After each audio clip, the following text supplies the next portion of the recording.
안녕하세요. 전대환입니다. 전대환의 항암일기 혈액암 투병기 11번째 영상입니다. 어제 금요일이었죠. 드디어 10번째 항암 치료를 받고 왔습니다. 총 36회 예정인데요.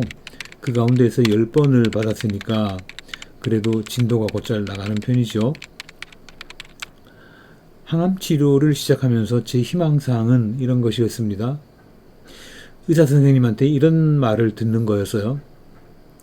자, 의사 선생님이 이렇게 말해주면 좋겠다는 거였는데, 자, 이제 치료가 끝났습니다. 상태가 아주 좋아요. 앞으로 몸 조심하시고 혹시 재발 위험이 있을지 모르니까 몇 달에 한 번씩은 병원에 오셔서 검사와 진료를 받으시기 바랍니다. 이렇게 말하는 걸 듣는 거였습니다. 참 깔끔하잖아요. 그렇지만 제 희망사항은 깨지고 말았습니다.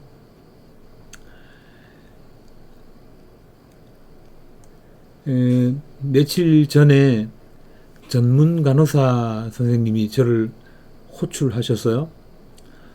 항암 치료를 위한 주사바늘을 꽂은 채로 전문 간호사실로 갔죠. 들어가서 이야기를 들어보니까 그분 말씀의 요지는 이거였습니다. 선생님이 앓고 있는 혈액암은 항암 치료만으로는 완치되지 않습니다. 항암 치료만으로는 완치되지 않습니다. 암이 이미 골수로 전이가 됐기 때문에 완치를 위해서는 조혈모세포 이식 수술을 받아야 합니다. 그랬어요. 항암 치료만으로는 완치가 되지 않고 조혈모세포 이식을 받아야 된다. 조혈모세포 들어보셨습니까? 한자로 이렇게 쓰는데요. 조는 만든다는 뜻이고요. 창조할 때 만든다는 뜻이고, 혈은 피니까 피를 만드는 어머니 세포, 뭐 이 정도로 풀이하면 되겠네요. 피를 만드는 어머니 세포. 뭐 다시 말하면 그 피 공장이라고 표현하면 어떨지 모르겠습니다. 요즘에는 조혈모 세포 이식이라고 부르지만 예전에는 골수 이식이라고 했다고 그래요. 그러니까 이게 뭐 하자는 소리인가 하면, 제 몸속에 들어있는 피 공장이 문제가 생겨서 건강한 피를 잘 못 만들어내니까 건강한 사람의 피 공장을 가져다가 이식해서 사용하자, 그겁니다.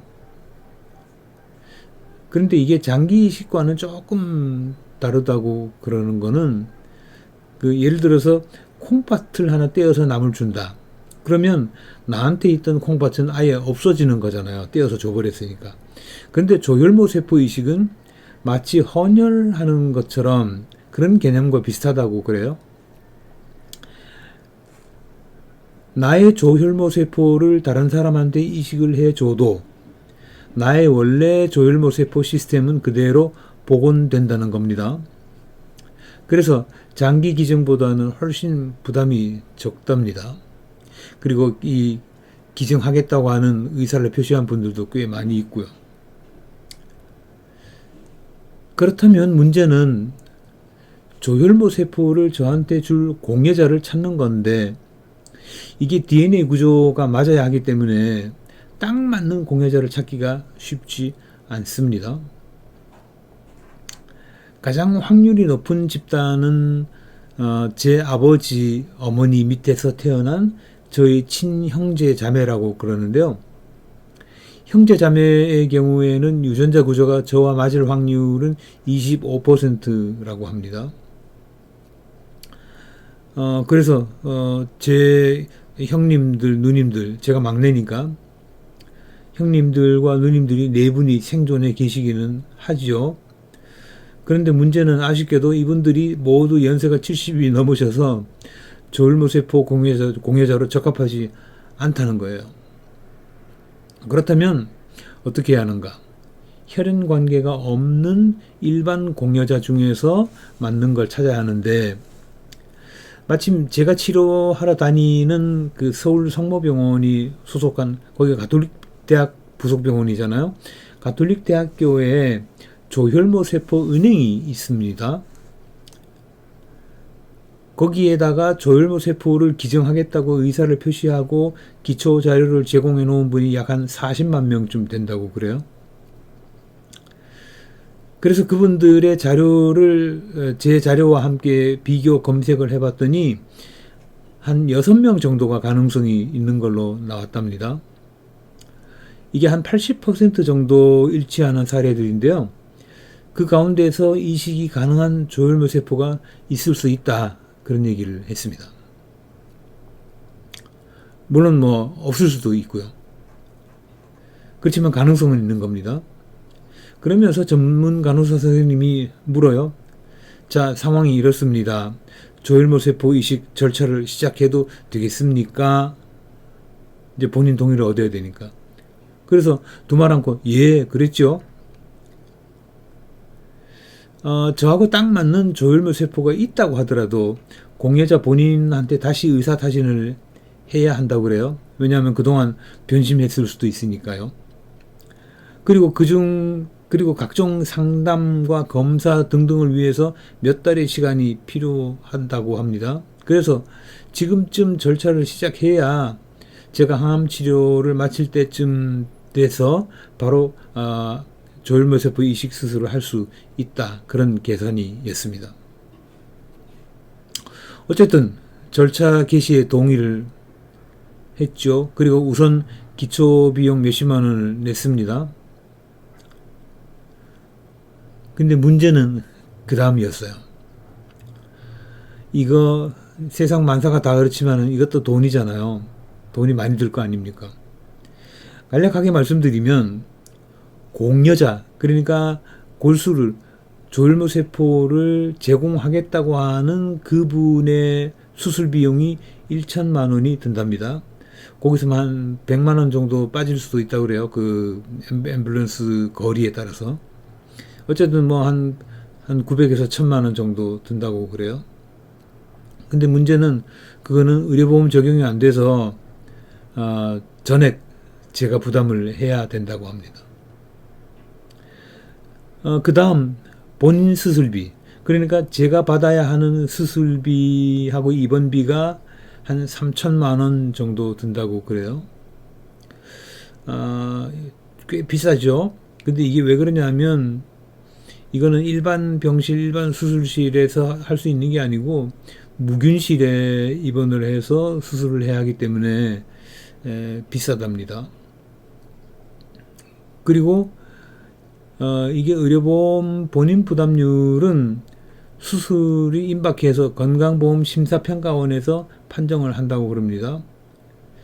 거기서 판정을 어떻게 하느냐에 따라서 본인 부담금이 맥시멈 100%일 수도 있고요. 그러니까 전혀 보험 대상이 안 돼서 본인 부담으로 100% 다 내야 될 수도 있고, 아니면 미니멈 한 30% 정도 낼 수도 있다고 합니다. 그러니까 100%를 내야 된다면 3천만 원, 30%면 1,000만 원 정도 되죠. 그러니까 조혈모 세포 이식 수술을 위해서 다른 조건이 다 맞아 떨어진다고 하더라도 최소 2천만 원, 최대 4천만 원이 들어간다는 결론입니다. 공여자 비용 1,000만 원 따로 떼어놓고, 그 다음에 이제 본인 수술 비용이 3천인데 그 중에서 1,000에서 뭐 한 3천 정도 변동성이 있다고 생각할 때 2천에서 한 4천 정도가 들어가야 된다고 하는 얘기가 되겠네요. 자, 일사천리로 설명을 들었고요. 동의할 거 동의도 하고 서명도 하고 계좌이체로 일부 비용도 내고 이렇게 해서 상담이 끝났는데, 그 순간 제 속에서는 후회, 불안감, 두려움, 창피함 등등 이런 감정이 랜덤으로 뒤섞여서 저를 뒤흔들었습니다. 자, 왜 그러냐면 보험회사에서 암 진단비 1,000만 원 받은 게 있기는 하거든요. 그리고 제 주변에서 친지 동료들, 뭐 이 많은 분들이 큰 마음을 써서 십시일반으로 도와주신 돈이 아직 남아 있기는 합니다. 그렇지만 그거는 항암 치료 마칠 때까지 생활비와 치료비 그리고 부대 비용으로 쓰면 거의 남을 게 없을 것 같고요. 조혈모 세포 이식을 위한 비용이 최소 2천에서 최대 4천이다. 상당히 난감한 일이 아닐 수 없습니다. 그때 이런 생각이 들었습니다. 아이고, 내가 심청이 아버지 신봉사 같은 짓을 했구나. 신봉사가 그랬잖아요. 눈을 뜨게 해주겠다는 스님의 말에 앞뒤 안 가리고 집안 사정 요만큼도 생각 안 하고 덥석 약속부터 해버렸잖아요. 얼마나 미련합니까? 적은 돈도 아니고 공양미 300석이라니요. 참 어이없습니다. 근데 그런 가당치도 않은 행동을 저도 한 거예요. 수술비 4천만 원. 뭐 적게 잡아서 2천이라고 하더라도 이게 네 집 아이 이름도 아니고 조혈모 세포 이식 받으면 완치된다고 하는 그 한마디 말에 겁없이 그냥 떡밥을 덥석 물어버린 거죠. 뭐 그래도 심학규 연감보다는 제가 조금은 사정이 나은 거는 제게는 아직 취소할 수 있는 기회가 있다는 것 정도일 겁니다. 자, 오늘 여기까지 말씀드렸는데요. 뭐 두서없이 말을 하다가 보니까 머리 아픈 이야기만 늘어놓았습니다. 그렇지만 제 이야기가 앞으로 조혈모 세포 이식을 고려하고 계신 분들에게 참고가 되면 좋겠습니다.